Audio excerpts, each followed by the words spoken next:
안녕하십니까, 이하나입니다. 네, 밤새 저렇게 비가 내렸답니다.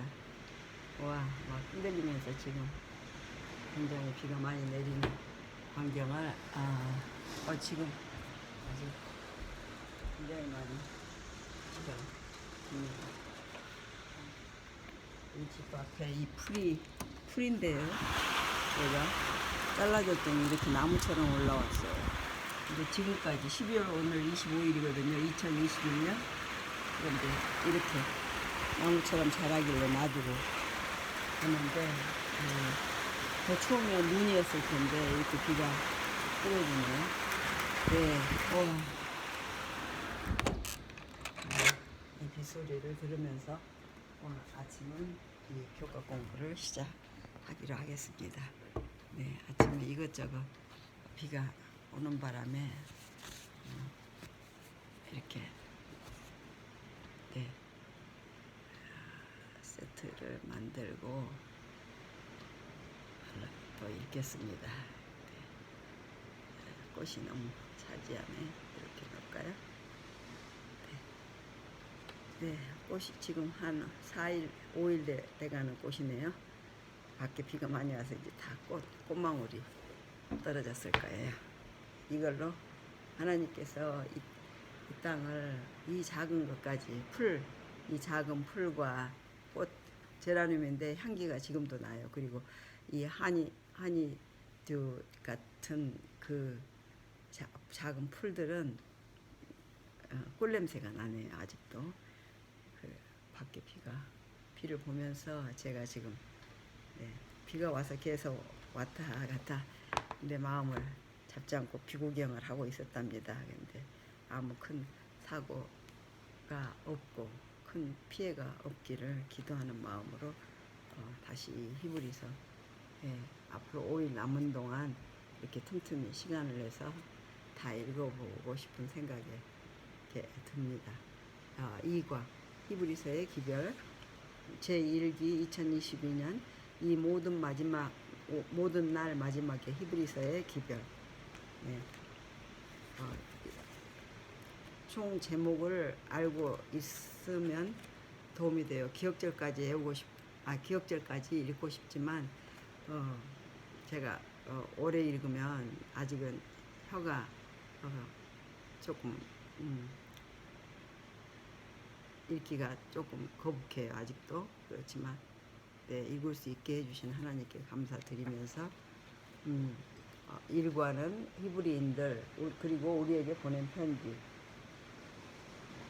2과 히브리서의 기별 3과 약속된 아들 4과 예수 우리의 신실하신 형제 5가 예수 심을 주시는 분 6과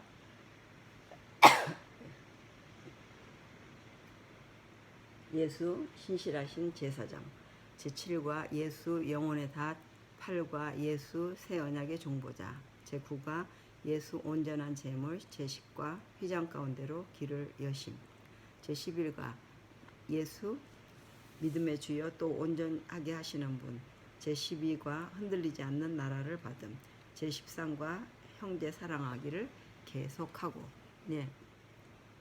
사랑하는 마음도 이 작은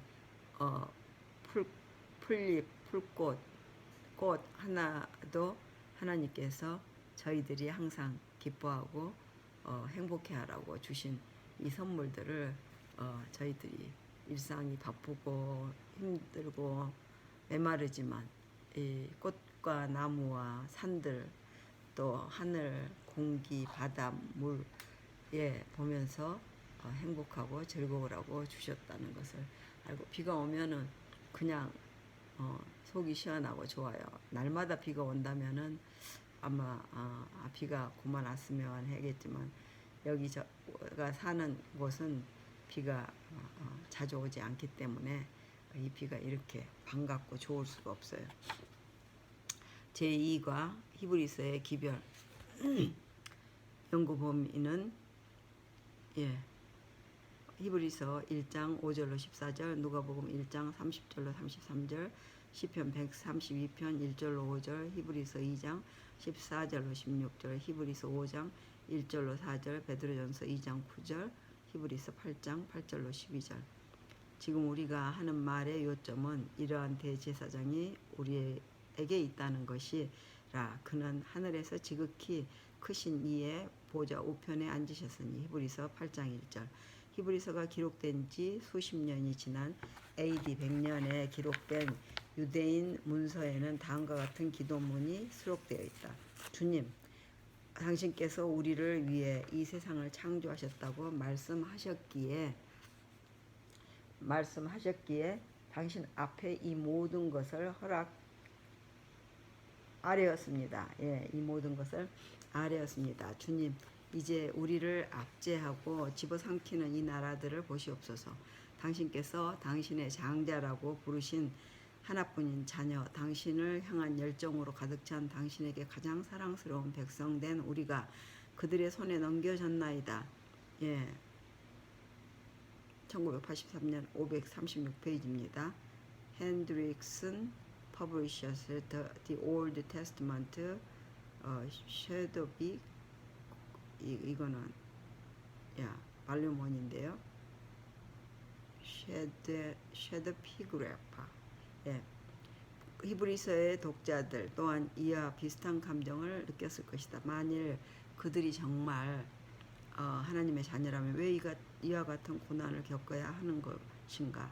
그래서 바울은 시련 가운데 있는 신자들의 믿음을 굳세게 하기 위해 히브리서를 기록했다. 그는 고난 가운데 있는 신자들에게 그리고 지금 살고 있는 우리에게 아버지의 보좌 우편에 앉아 계시며 우리를 곧 집으로 데리고 가실 예수님을 통해 하나님의 약속들이 성취될 것임을 상기시켜 주었다. 그날이 이르기까지 예수님께서는 우리를 위해 중보하셔서 우리가 아버지의 축복으로 앞으로 나아갈 수 있게 인도하신다. 그러므로 우리는 끝까지 우리의 믿음을 굳건히 붙들어야 한다. 예. 우리의 구원을 위해 예수님께서 감당하신 다양한 사역들을 이해하는 것이 우리 깨닫는 거죠. 여러 가지 역할과 모습으로 우리의 구원을 위해 일하시는 예수님께 감사하는 것을 느껴야 되겠죠. 또 더 좋은 언약의 중보자 되시는 예수님을 의지하며 하나님의 은혜의 보좌 앞으로 담대히 나아가는 것을 우리가 행해야 되겠습니다. 부모로서 사랑하는 자녀를 위해 감당해야 하는 다양한 역할에는 어떤 것이 있을까요? 사실 어제 두 자녀 가족이 저렇게 비가 많이 오는데 밖에 집에 들어가 있지 않는 상태에 있었기 때문에 좀 계속 어서 비 오는 중에 무사히 집에 돌아갔으면 하는 그런 마음으로 있었습니다. 그 부모로서 사랑하는 자녀를 위해 감당해야 되는 다양한 역할이 있는데요. 멀리 떨어져서 서로 살고 있지만 이렇게 따라다녀야 되는 그런 마음들을 항상 갖고 있죠. 히브리서 1장 5절로 14절에 묘사된 모습은 무엇을 설명하고 있는 것일까요? 예수님께서 우리를 위한 축복의 중보자가 되실 수 있는 이유는 무엇일까요? 히브리서 2장 14절로 16절은 예수님을 어떤 분으로 묘사하고 있습니까? 제사장은 어떤 기능들을 감당하는 직분이었습니까? 히브리서 5장 1절로 4절. 예수님께서 우리를 위한 더 좋은 언약의 중보자가 되시는 이유는 무엇입니까? 히브리서 8장 1절로 13절. 다양한 모습과 역할로 우리의 구원을 위해 지금도 일하고 계시나 예수님께 감사의 마음을 표현해 보십시다. 예, 결론적으로는 이제 여기까지 여러분이 들으시면은 짧게 10분 정도면 들으시죠. 히브리서는 예수님께서 우리의 구원을 이루기 위해서 취하신 여러 가지 모습들을 보여줍니다. 예수님은 우주를 다스리시는 왕이시며 신실하신 중재자실 뿐만 아니라 원수의 공격으로부터 우리를 지키시는 옹호자이시며 우리를 위해 섬기시는 대제사장이십니다. 우리를 위한 예수님의 다양한 사역은 우리로 하여금 구원의 확신을 갖게 합니다. 예, 내가 어떤 실천하는 활동 같은 것들을 여기에 적어놨습니다. 우리가 그냥 기도만 하고 지나쳐 버리는 그런 일들이 참으로 일상에서 많습니다. 그런데 그것들을 적어놓고 이렇게 있는 거는 참 좋은 겁니다. 그래서 나의 구도자 명단과 기도 목록, 나의 영적 영적 성장 보고서에 성경 통독, 애언이신 통독, 기도 생활, 가정 예배, 교과 공부를 했는가, 소그룹 활동을 몇 번 했는가, 선교를 위한 방문과 접촉을 한 그런 횟수나 구제 활동 및 봉사 횟수, 전도지 소책자, 전환 부수, 이 그런 소책자들을 이웃들에게 전했는가 하는 그런 횟수들을 적어보는 것이 실제적인 그런 활동을 하는데 도움을 주고 있네요. 첫째 날을 들어가 보겠습니다. 일요일 날인데요. 우리의 왕이신 예수님. 히브리서의 요점은 예수님께서 하나님의 보좌 우편에 앉아 계신 통치자라는 것이다. 히브리서 8장 1절. 예수님은 하나님이신 분으로서 항상 온 우주의 통치자이셨다. 그런데 아담과 하와가 죄를 지었을 때 사단이 이 세상의 통치자가 되어버렸다. 요한복음 12장 31절, 14장 30절, 16장 11절. 하지만 예수님께서 이 땅에 오셔서 십자가에서 사단의 권세를 물리치심으로 누구든지 그분을 구주로 영접하는 자들을 다스릴 권리를 되찾으셨다. 골로새서 2장 13절로 15절. 히브리서의 첫 두 장은 왕의 자리에 오르시는 예수님의 즉위식에 집중한다. 히브리서 1장 5절로 14절을 읽어보라. 어떤 일이 벌어지고 있는지 보면요. 이 본문은 세 부분으로 나뉘어져 있습니다. 각각의 부분은 아들의 즉위식의 한 면을 보여줍니다. 첫째, 하나님께서 예수님을 왕의 아들로 취임시키신다. 히브리서 1장 5절. 둘째, 하나님께서 아들을 하나님께 경배하는 이들로 가득한 하늘 궁정에 서게 하시며 히브리서 1장 6절 8절. 아들의 영원한 창조주 되심과 통치권을 선포하신다. 히브리서 1장 8절로 12절. 셋째, 하나님께서 아들을 보좌에 앉히시는데 이는 그에게 지구를 다스릴 권한을 공식적으로 수여하는 것이다. 히브리서 1장 13절로 14절. 신약에 나타나는 가장 중요한 믿음 중에 하나는 바로 하나님께서 예수님을 통해 그가 다윗에게 허락하신 약속들을 성취하셨다는 것이다. 사무엘 하 7장 8절로 16절을 참조하시고 누가복음 1장 30절로 33절. 예수님께서는 다윗의 동네에서 다윗의 후손으로 태어나셨습니다. 마태복음 1장 1절로 16절, 누가복음 2장 10절 11절. 그분의 사역 기간 동안 사람들은 그분을 다윗의 아들이라 불렀다. 그분은 자신을 가리켜 유대인의 왕, 마태복음 27장 30절이라고 주장했다는 이유로 처형당하셨다. 베드로와 바울은 예수님께서 다윗에게 허락된 약속의 성취로 죽음에서 살아나셨다고 설교했다. 사도행전 2장 22절로 36절, 13장 22절로 37절. 그리고 요한은 예수님을 가리켜 유대지파의 사자라고 이야기했다. 계시록 5장 5절. 교훈으로는 예수님은 십자가를 통해 죄로 인해 사단에게 빼앗겨 버린 지구에 대한 통치권을 되찾으신 왕으로서 하나님 보좌 우편에 앉으셨다. 묵상을 해보시면 내 삶으로 이제 연결되는 부서가 있네요. 예수님께서 온 우주의 통치자 되심을 아는 것이 시련 가운데서 우리에게 어떻게 위로가 되나요? 물론 히브리서 또한 이와 같은 주장을 확인한다. 하나님께서는 예수님 안에서 다윗에게 주신 약속을 이루셨다. 하나님께서 그분에게 위대한 이름 히브리서 1장 4절을 주셨고 그분은 자신의 아들로 즉위시키셨으며 히브리서 1장 5절 그분을 창조자여 주라고 확정하셨으며 히브리서 1장 8절로 12절 그분을 자신의 우편에 앉히셨다. 히브리서 1장 13절 14절. 그뿐만 아니라 히브리서 4장에 의하면 예수님께서 당신의 백성들을 하나님의 안식으로 이끄시며 우리는 예수님께서 하나님의 집을 지은 분이심을 기억하게 된다. 히브리서 3장 3절로 4절. 그러므로 예수님은 강탈자 사탄과의 싸움 중에 있는 이 지구의 정당한 통치자이시다.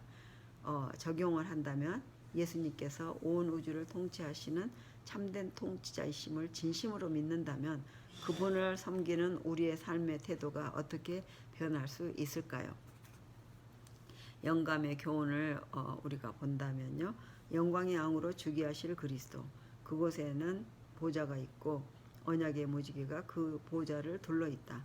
거기에는 그룹과 스랍들이 모여 서 있고 하늘 군대의 지휘자들과 하나님의 대표자들이 그 앞에 모인다. 루시퍼가 그 앞에서 하나님과 그의 아들을 비난했던 하늘의 의회와 사단이 거기서 자기의 나라를 세우려고 생각했던 죄 없는 세계의 대표자들이 모두 그곳에 모여 구주를 환영한다. 그들은 열렬하게 구주의 승리를 축하하며 저희 왕에게 영광을 돌리게 된다. 시대의 소망 834페이지 입니다. 기도를 하면은 죄로 인해 사탄의 권세 아래 살게 된 우리를 되찾기 위하여 십자가에 달려 돌아가시고 부활하셔서 하나님 보좌 우편에 앉아 계신 예수님께 감사드립니다. 아멘. 예수님의 보좌 아래에서 가장 큰 행복을 발견하는 그리스도인이 되게 해 주시옵소서. 아멘. 네. 화요일 소진, 월요일 소진이에요. 네, 그래서 제가 여기에는 구체적으로 전부 연구가 된 것을 성경 구절과 또 질문과 또 교훈과 묵상과 적용, 나의 삶 속으로 적용하고 또 영감의 좋은 책 속에서 이 구절들을 주시고 또 기도할 수 있는 곳까지 해서 아주 참 구체적으로 이 교과 공부가 아주 잘 돼 있다는 것을 볼 수 있습니다. 그래서 매일 일요일과 수목금토를 짝에서 이렇게 해준 것을 감사하게 생각하고 될 수 있으면 미리 줄 때 한번 전본을 다 읽어보는 그런 특권을 가졌으면 좋겠다 싶어서 이번에 미리 받았습니다. 이제 6일 남았죠. 2022년이 되기 위해서. 그래서 하루에 한 과씩 하면 13과니까 한 2과씩 하면 좋겠는데 제가 전에 아주 그렇게 했습니다. 그런데 지금은 조금 혀를 아껴야 돼서 그것도 또 하나님께서 주신 은혜라고 생각합니다. 예, 말을 하지 않고 듣고 보고 세상을 한번 볼 수 있는 기회를 지난 한 7개월 동안 주셨습니다. 월요일 우리의 중보자이신 예수님. 구약 신학의 흥미로운 개념은 약속된 다윗 혈통의 왕이 하나님 앞에서 그분의 백성을 대표한다는 것이다. 출애굽기 4장 22절 23절을 사무엘하 7장 12절로 14절과 신명기 12장 8절로 10절을 사무엘하 7장 9절로 11절과 신명기 12장 13절 14절을 시편 132편 1절로 5절 11절로 14절과 비교해보라. 약속된 다윗 혈통의 왕을 통해 이스라엘에게 주어진 어떤 약속이 성취될 것인가. 이스라엘은 하나님의 아들이었으며 하나님께서는 이스라엘 백성들에게 적들로부터 쉼을 얻을 수 있는 곳을 주실 것이었다. 하나님께서는 그들 가운데 당신의 이름이 머물 수 있는 한 장소를 선택하실 것이었다. 이스라엘을 위한 이 약속들은 약속된 다윗 혈통의 왕을 통해 성취될 것이었다. 그는 하나님의 아들로 받아들여질 것이며 하나님께서는 그에게 적들로부터의 쉼을 주실 것이었다. 또한 그는 하나님을 위해 시온의 성전을 지음으로 하나님의 이름이 거하도록 할 것이었다. 이 말은 하나님께서 다윗 혈통의 왕을 통해 이스라엘에게 주신 약속을 성취하실 것이라는 뜻이었다. 다윗 혈통의 왕은 하나님 앞에서 이스라엘을 대표할 것이었다. 하나님과 이스라엘 백성 사이에 백성을 대표하는 한 분이 존재함을 통해 하나님과 백성 사이의 언약 관계가 영원히 지속될 수 있게 되었다. 모세의 언약은 하나님의 보호와 축복을 받기 위해 모든 이스라엘 백성들의 충성을 요구했다. 여호수아 7장 1절로 3절. 그러나 다윗 언약은 한 사람 곧 다윗 혈통의 왕의 충성을 통해 이스라엘을 위한 하나님의 언약적 축복을 보증했다. 불행히도 대부분의 다윗 혈통의 왕들은 하나님께 충성하지 않았으며 그래서 하나님께서는 그분께서 원하시는 만큼 이스라엘을 축복할 수 없으셨다. 구약은 하나님께 불충성한 왕들에 대한 이야기로 가득하다. 교훈을 보면 다윗의 혈통으로 이 땅에 오신 예수님께서는 하나님께 완전히 충성하심으로 언약의 요구를 충족시키시고 당신의 백성들을 위한 중보자가 되셨다. 네, 어쩔 때 좀 힘이 딸릴 때는 제가 짧게 다 안 읽었어요. 근데 어저께 일과는 그랬네요. 다 읽으면 좋겠는데 벌써 20분이 넘어가네요. 묵상으로 예수님께서 우리를 위한 축복의 중보자가 되시는 이유는 무엇입니까? 그러나 좋은 소식은 하나님께서 당신의 아들을 다윗의 아들로 태어나게 하셨고 그분은 하나님께 완벽히 충성하셨다는 사실입니다. 그러므로 하나님께서는 그분을 통해 당신께서 당신의 백성들에게 허락하신 약속들을 성취하실 수 있으셨습니다. 하나님께서 그 왕을 축복하시면 그의 모든 백성들이 축복을 나눕니다. 이것이 바로 예수님께서 우리를 위한 하나님의 축복의 중보자가 되시는 이유입니다. 그분은 하나님의 축복이 흘러가는 통로이시기 때문에 우리를 위한 중보자이시다.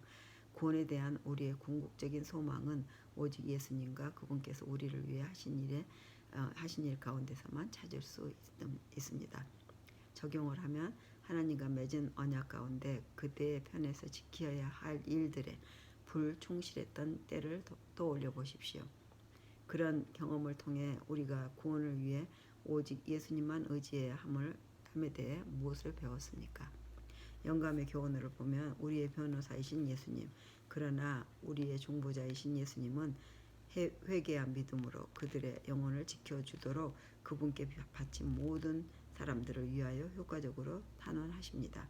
그들의 비난자, 그분은 그들을 변호하시고 갈바리의 강한 논증에 의하여 그들의 비난자를 물리치십니다. 십자가에서 죽기까지 하나님의 율법을 완전히 순종하심으로써 하늘과 땅에 있는 모든 권세가 그분께 주어졌습니다. 그러므로 그분은 범죄한 인류를 위하여 자비와 화해를 그분의 아버지께 주장하십니다. 교회 증언 5권 471페이지 기도하겠습니다. 예. 인간이 실패한 그 자리에 예수님께서 오셔서 완전한 충성으로 우리를 위한 구원의 길을 열어주셨음을 깨닫게 하시니 감사합니다.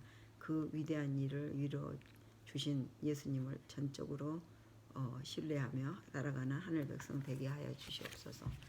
아멘. 예, 셋째 날 화요일입니다. 1월 4일 우리의 옹호자이신 예수님. 예, 사무엘상 8장 19절 20절과 히브리서 2장 14절로 16절을 비교해보고 이스라엘 백성들은 왕의 조건으로 무엇을 바랐으며 그 소원들이 예수님 안에서 어떻게 성취되었는가를 보시면 좋겠습니다. 예, 사무엘상 왕으로 16장 보면 왕으로 기름 부음 받은 후에 다윗은 골리앗을 물리치고 자기 민족을 구했고요. 전쟁의 승자가 패한 백성을 종으로 삼는 것이 싸움의 조건이었죠. 사무엘상 17장 8절로 10절 다윗은 이스라엘을 지키는 용호자의 역할을 감당했습니다. 그가 이스라엘을 대표한 것입니다. 이사야 42장 13절과 59장 15절로 20절을 보면 하나님께서는 여기에서 자신을 어떻게 묘사하고 계셨습니까? 히브리서 2장 14절로 16절은 하나님께서 홀로 이스라엘을 구해내실 것임을 암시합니다. 이사야에 기록된 이 말씀을 보면 여호와가 이같이 말하노라. 용사의 포로도 빼앗을 것이요 두려운 자의 빼앗은 것도 건져낼 것이니 이는 내가 너를 대적하는 자를 대적하고 네 자녀를 내가 구원할 것이미로다. 이사야 49장 25절. 예, 하늘이 맑아지네요. 예, 맑아지니까 보세요. 야, 굉장히 화면이 예쁘게 잘 나오는 게 보입니다. 저도 예쁘게 나오면 참 좋은데 빛을 보여주시면 우리가 다 의로운 사람으로 비춰질 것입니다. 예수님의 의로운 빛으로 말입니다. 히브리서 2장 14절 16절. 예. 여호와가 이같이 말하노라. 용사포로도 빼앗을 것이요 두려운 자의 빼앗은 것도 건져낼 것이니 이는 내가 너를 대적하는 자를 대적하고 네 자녀를 내가 구원할 것임이라. 얼마나 내 자녀를 구원해 주신다신 하나님 감사합니다. 이사야 49장 25절. 그리스도인으로서 우리는 종종 사탄과의 싸움에 홀로 서 있다고 생각합니다. 에베소서 6장 10절로 18절에서 볼 수 있듯이 우리는 분명 마귀와 싸우고 있습니다. 그러나 하나님이 우리의 옹호자이시며 우리보다 앞서 싸우기 위해 나가십니다. 우리는 그분의 군대의 일원입니다. 와, 너무 멋있습니다.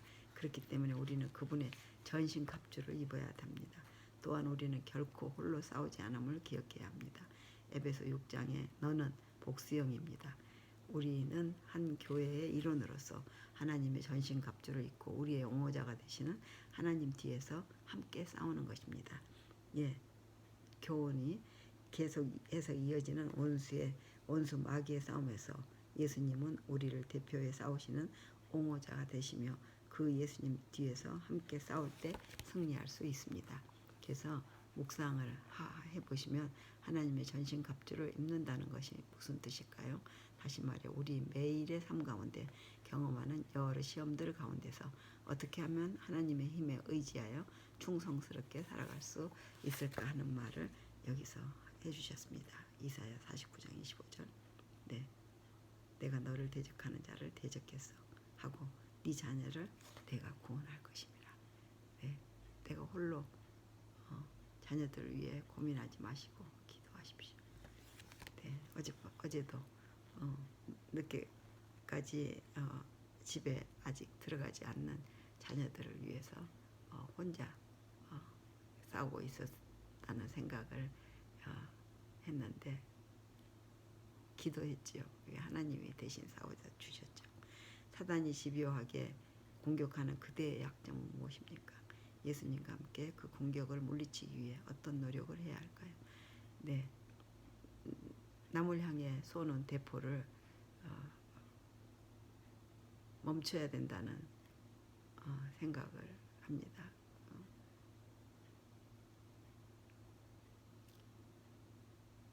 우리 자신의 약점을 생각하지 않고 남의 약점을 생각하는 그런 일들을 남의 약점을 감춰놓고 나니까 10년, 20년, 30년 후에 그때 그렇게 감춰주기를 잘했구나 하는 것을 어제도 어떤 이야기를 듣고 깨닫게 되었지요.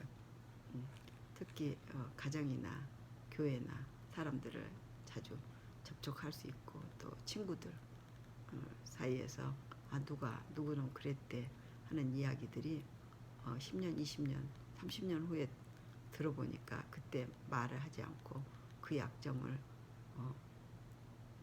기도하면서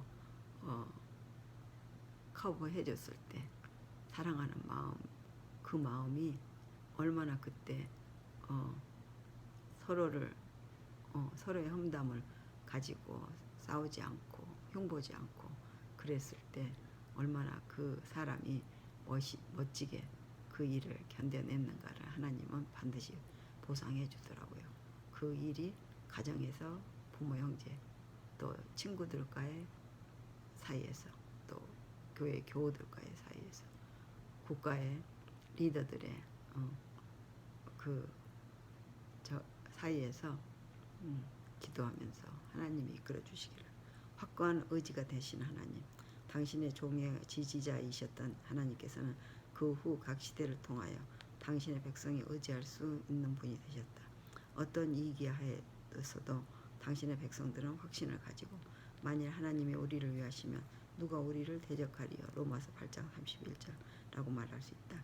사단과 그의 대리자들이 아무리 교활하게 음모를 꾸몄다 할지라도 하나님께서는 그것을 간파하시고 그들의 모든 계획을 허지로 돌아가게 하실 수 있으시다. 선지자왕 645페이지. 매일같이 이어지는 선악의 대쟁투에서 제가 결코 혼자가 아님을 기억나게 해주시니 감사합니다. 앞서 나가 싸우시는 예수님을 의지하며 허락하신 전신갑주를 입고 날마다 승리하는 삶을 살게 도와주시옵소서. 네, 우리의 대제사장이신 예수님, 수요일 히브리서 5장에서 7장은 예수님의 두 번째 역할을 소개합니다. 그분은 우리의 대제사장이십니다. 저자는 이 사실이 약속된 다윗 혈통의 왕인 그가 영원히 멜기세덱의 반차를 따르는 제사장, 시편 110편 4절, 히브리서 5장 5절 6절에 인용된 대로 될 것이라고 하신 하나님의 약속을 성취한다고 설명합니다. 레위기 1장 1절로 9절, 10장 8절로 11절, 말라기 2장 7절, 민수기 6장 22절로 26절, 그리고 히브리서 5장 1절로 4절을 읽어보면 제사장의 어떤 기능을 볼 수 있을까요? 제사장들은 하나님 앞에서 사람들을 대표하고 사람들과 하나님과의 관계와 하나님께 속한 모든 것을 중재하기 위해 임명되었다. 제사장은 중보자였다. 이것은 유대, 그리스, 로마를 막론하고 어떤 제사장 제도에도 마찬가지다. 제사장은 우리가 하나님께 연결될 수 있도록 도와주며 그가 하는 모든 일의 목적은 하나님과 사람 사이의 관계를 보호하고 정진하기 위한 것이었다. 제사장은 사람들을 대신해 제물을 바친다. 사람들은 하나님 앞에 직접 제물들을 가지고 올 수 없다. 제사장은 우리가 어떻게 하면 하나님께서 받으실 만한 합당한 제물을 드릴 수 있는지, 그리고 어떻게 하면 그것을 통해 정결함을 입고서 용서를 받을 수 있는지를 알고 있다. 제사장들의 또 다른 역할은 사람들에게 하나님의 율법을 가르치는 것이다. 그들은 하나님의 계명에 대한 전문가였으며 그것들을 설명하고 적용하는 일을 맡고 있었다. 마지막으로 제사장들은 여호와의 이름으로 축복할 책임을 가지고 있었다. 하나님께서는 그들을 통해 당신께서 사람을 얼마나 사랑하고 도우시는지 전달하셨다. 그런데 우리는 베드로전서 2장 9절에서 우리를 향한 특별한 말씀을 보게 된다. 이 말씀은 우리 믿는 자들을 왕같은 제사장이라고 부르고 있다. 이 역할은 엄청난 특권을 암시한다. 제사장들은 성소에서 하나님 앞으로 나아갈 수 있었다. 오늘날 우리는 기도로서 담대하게 하나님 앞으로 나아갈 수 있다. 히브리서 4장 14절로 16절, 10장 19절로 23절. 와, 우리가 왕같은 기도를 할 수 있는 사람들은 특권을 가졌네요. 기도를 할 수 있는 사람들은 왕같은 제사장으로 하나님 앞에 우리 나라와 민족과 언어와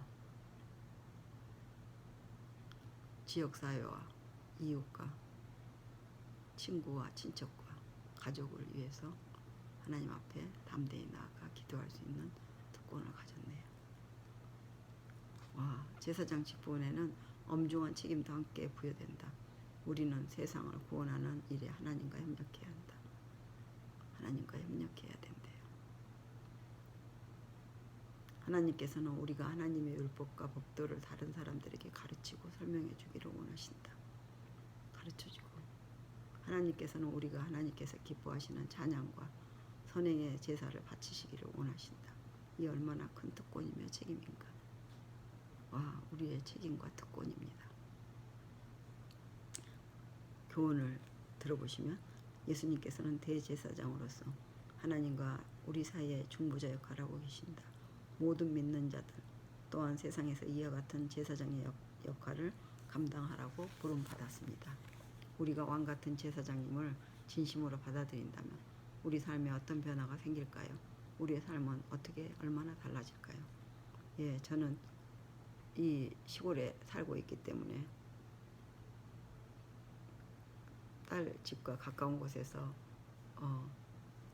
새 아이들을 가서 도우면서 기도하며 또 이웃들과 만나는 사람들에게 하나님은 당신을 사랑하신다고 말할 수 있는 그런 특권을 주셔서 감사합니다. 또 어려움을 같이 고민하고 기도해주고 나눌 수 있는 저희들이 되게 해주세요. 하나님께 부름받은 왕같은 제사장으로서 오늘 우리가 우리 가족과 이웃들을 위해 감당해야 할 사역에는 무엇이 있을까요? 중보자여 대제사장이신 그리스도. 그리스도는 우리의 중보자로서 아버지 앞에서 대제사장으로서 봉사하고 계십니다. 그분은 요한에게 죄인을 위하여 바로 당신의 피를 흘리고 계시는 죽임을 당한 어린 양으로 나타나셨다. 하나님의 계명이 죄인에게 제시되어 그의 죄악의 깊이를 나타내 줄 때, 그때 그에게 세상 죄를 지고 가는 하나님의 어린 양이 제시되어야 됩니다.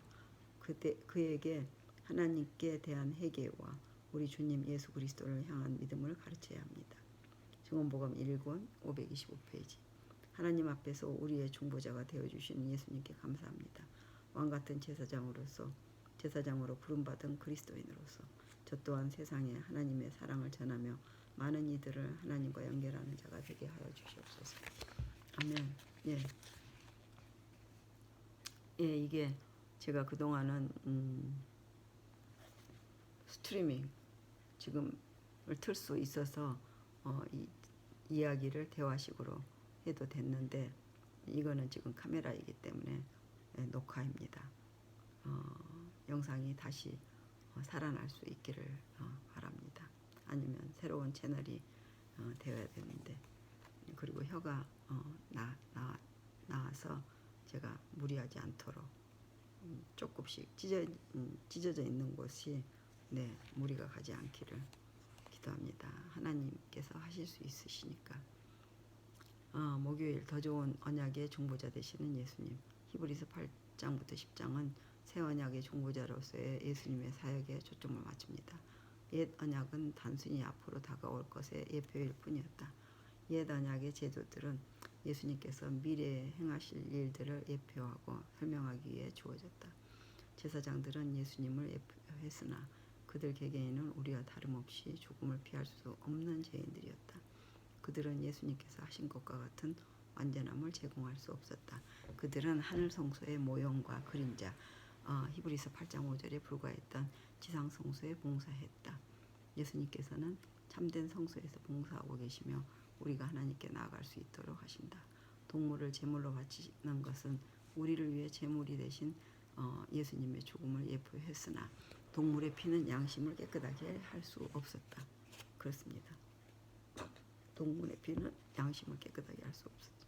그러나 예수님의 피는 우리의 양심을 깨끗하게 하며 그분을 통해, 그분을 믿는 것을 통해, 그리고 우리를 위한 그분의 중보 사역을 받아들임으로 우리는 담대히 하나님 앞으로 나아갈 수 있다. 히브리서 10장 19절로 22절. 히브리서 8장 8절로 12절을 읽어보면 하나님께서 새 언약 속에서 우리에게 무엇을 약속하셨는가?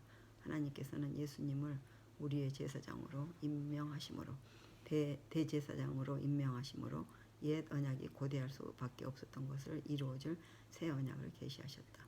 새 언약은 완전하고 영원하며 신과 인 제사장에게만 가능한 일의 성취를 약속한다. 이 대제사장은 하나님의 율법을 설명할 뿐만 아니라 그 율법을 우리의 마음에 심는다. 이 대제사장은 용서를 가져오는 제물을 바친다. 이 제사장은 우리를 깨끗하게 하며 새롭게 한다. 그는 우리의 돌같이 굳은 마음을 부드러운 마음으로 변화시킨다. 에스겔서 36장 26절. 그는 참으로 우리를 새롭게 창조한다. 고린도후서 5장 17절. 이 제사장은 아버지 자신의 임재 속으로 우리를 인도함으로 가장 놀라운 방법으로 우리를 축복한다. 하나님께서는 미래에 예수님이 하실 일을 가리키기 위해 옛 언약을 주셨다. 그것은 그 자체의 모습과 목적대로 아름다웠다. 그러네요. 옛 언약이 있는 이유는 바로 우리한테 가르쳐주기 위한 새 언약이기 때문에. 하지만 어떤 사람들은 그것의 목적을 잘못 이해했다. 상징과 그림자를 버리고 그 상징이 가리키는 진리를 받아들이기를 거절하므로 그들은 예수님의 사역이 제공하는 놀라운 유익들을 놓쳐버렸다. 그리스도께서는 성전의 기초요 생명이셨다. 성전의 봉사는 하나님의 아들의 희생을 표상했다. 제사장직은 그리스도의 중보와 성격과 그의 사업을 나타내기 위해 세워졌다. 희생제도의 전체적인 계획은 세상을 구속하기 위해 구주께서 죽으실 것을 예표하였다. 여러 세대 동안 가리켜왔던 큰 사건이 완성되는 때 이 제사들의 효용은 없어지게 될 것이었다. 시대에서만 165페이지. 구약 시대 성소를 살펴보면서 그것에 포함된 모든 봉사 의식들이 어떻게 예수님의 사역을 내포했는지 우리가 묵상하게 됩니다. 교훈은 하나님께서는 더 나은 언약의 중보자 되시는 예수님을 통해 옛 언약이 이룰 수 없었던 것들을 우리를 위해 이루셨다는 것입니다. 지금 이 순간 예수님의 보혈의 공로를 힘입어 하나님의 은혜의 보좌 앞으로 담대히 나가게 해달라고 간절히 기도드립니다. 예. 영감의 교훈을 보면 가려뽑은 기별 1권 247페이지 언약의 중보자여 축복이 되셨던 말씀에 말씀은 거룩하신 존재자이시며 하늘 아버지와 연합하여 한 몸을 이루신 하나님의 영원한 아들로서 존재하셨다. 주님께서는 영원전부터 언약의 중보자이셨으며 유대인들이나 이방인을 막론하고 이 지상의 모든 민족이 그분을 받아들이기만 하면 축복받을 수 있는 한 분이셨다. 이 말씀이 하나님과 함께 계셨으니 이 말씀은 곧 하나님이셨다. 네, 아멘. 예, 기도를 하겠습니다. 더 나은 언약의 중보자 되시는 예수님께서 옛 언약이 이룰 수 없었던 참된 구원을 우리를 위해 이루어 주셔서 감사합니다. 새 언약에 거하는 백성으로서 우리를 위해 준비된 축복을 마음껏 누리며 기쁘게 살게 하게 하여 주시옵소서. 아멘. 예, 마지막입니다. 예, 제가 한 20분 내지 30분만 하면 딱 좋겠는데 벌써 40분이 지났거든요. 근데 마지막 날 더 나은 연구를 이해를 놓칠 수가 없네요. 히브리서에는 긍정적이고 소망이 찬 진리들과 함께 10장부터 12장에서 절정을 이루는 일련의 경고도 기록되어 있다. 이 부분들에는 적어도 두 가지의 공통된 요소들이 있습니다. 첫째, 그 말씀은 광야 세대와 히브리서 독자들을 비교합니다. 둘째, 그 말씀은 우리에게 믿음을 가지라고 권면합니다. 광야 세대들은 그들을 애굽에서 구해내시면서 보여주신 표적과 기사를 통해 하나님의 놀라운 능력을 목격한 자들입니다. 그들은 시내산에서 하나님께서 직접 십계명을 말씀하시는 것을 들었습니다. 그들은 밤이면 불기둥을 보았고 낮에는 그들을 보호하는 구름 기둥을 보았습니다. 그들은 하늘에서 내려온 만나를 먹었습니다. 또한 그들은 그들이 진을 치는 곳마다 반석에서 흘러나오는 물을 마셨습니다. 그러나 그들은 약속의 땅 경계에 도착했을 때 하나님을 신뢰하지 못했습니다. 그들은 하나님께서 요구하시는 것의 핵심이 되는 믿음이 부족했습니다. 믿음이 없이는 하나님을 기쁘시게 하지 못하나니 히브리서 11장 6절. 우리도 지금 그런 상황이네요. 지질이 지금 제가 73년도부터 믿기 시작하고 73년 8월에 침례를 받았는데요. 지금 거의 50년이 돼가지고 2년 후면은 50살이 돼가는데 어떻게 보면은 예수님이 오셔야만 하는 지금 이 시간들에 우리는 더 부족함을 느끼고 있습니다. 이스라엘이 광야에서 생활도 그러네요. 바울은 우리 또한 광야 세대와 마찬가지로 약속의 땅 경계에 서 있다고 말한다. 히브리서 10장 37절로 39절. 하지만 우리의 특권과 책임은 오히려 더 크답니다. 우리는 시내산에서 말씀하시는 하나님의 음성을 듣지는 못했지만 성경 말씀을 통해 더 위대한 하나님의 계시를 보았다. 더 위대한 하나님의 계시를. 그렇네요. 바로 인간의 몸으로 오신 하나님 예수 그리스도. 히브리서 12장 18절로 24절을 본 것입니다. 이제 중요한 질문은 이것입니다. 우리는 믿음을 가질 것인가? 바울은 우리에게 예수님에게서 절정을 이루는 위대한 믿음의 선조들의 모본을 따르라고 격려합니다. 정말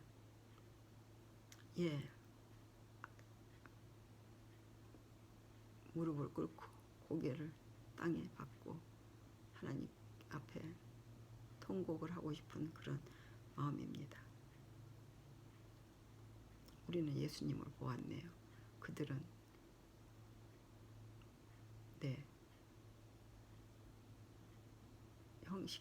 형식을 보았고요. 우리는 실물 예수님의 그 존재를 보고 있네요. 핵심적인 토의. 우리는 예수님께서 마귀와의 싸움에서 우리보다 앞서 나가시는 우리의 옹호자가 되신다고 배웠다.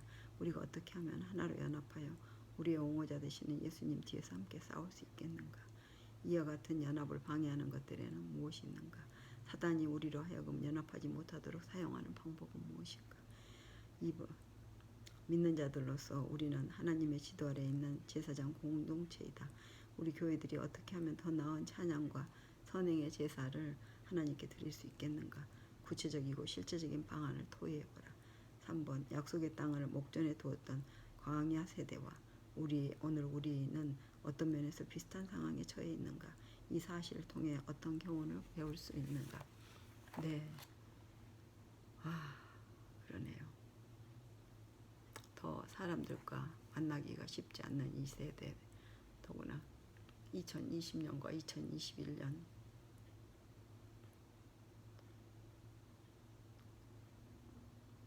변명할 수 없는 일들이 많이 벌어졌지만 그 2년을 통해 광야에서의 생활을 다시 한번 저희들은 돌아볼 수 있도록 그런 환경을 보았습니다. 예, 여기에 슬기로운 패스파인더 생활을 마지막으로 읽고 주기도문하고 마치겠습니다. 2년 넘게 코로나19 팬데믹 상황이 계속되는 가운데 저희 아이들은 안식일 오후 프로그램인 패스파인더 활동을 할 수 없을 뿐 아니라 부모가 교인이 아닌 친구들을 초대하기도 어렵게 되어 그야말로 사면 초과의 상황이었습니다. 마음의 부담이 가중되는 가운데 삼양교회 인근에 사는 저희 부부는 마을 사업의 일환으로 마을 가꾸기 사업을 하게 되었고 그중 몇 년 전에 호남의 선교사님들과 삼양교회가 함께 진행했던 마을 벽화가 마중물이 되어 벽화 사업 부분을 맡았습니다. 이 일을 위하여 기도하고 있던 차에 호남 앞에 한